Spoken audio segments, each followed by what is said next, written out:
Halo, selamat pagi saudara-saudara mahasiswa dimanapun Anda berada.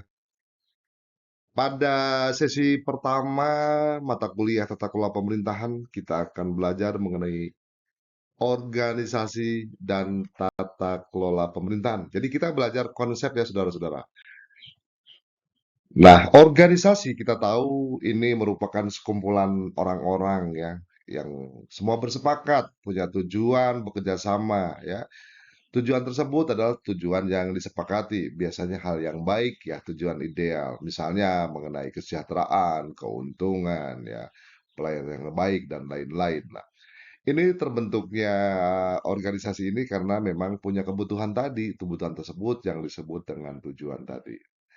Tentu saja di dalamnya ada struktur, ada pembagian kerja, ada rentang kendali sehingga organisasi bisa berjalan dengan baik.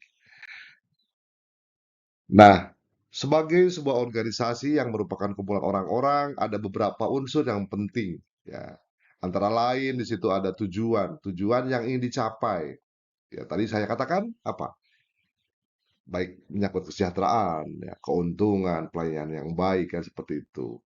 Di dalamnya juga ada anggota. Anggota itu yang paling penting. Anggota adalah sumber daya manusia, sumber daya yang bisa menggerakkan organisasi dan bisa berjalannya untuk mencapai tujuan.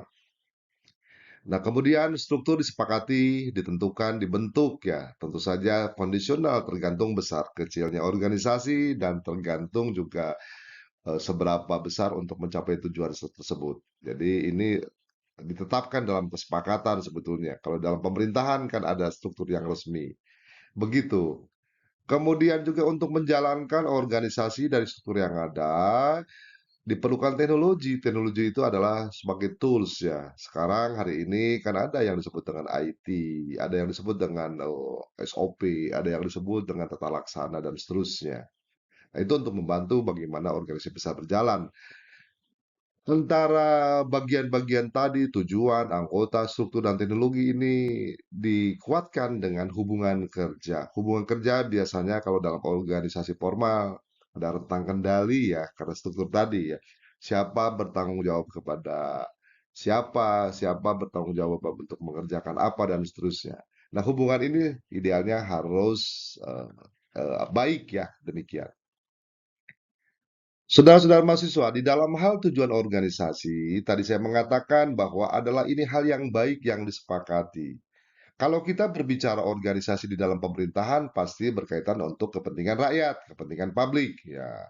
Jadi pasti bertujuan untuk kesejahteraan masyarakat, untuk kemakmuran, untuk pelayanan yang baik, ya, untuk tercapai transparansi, keadilan, ya.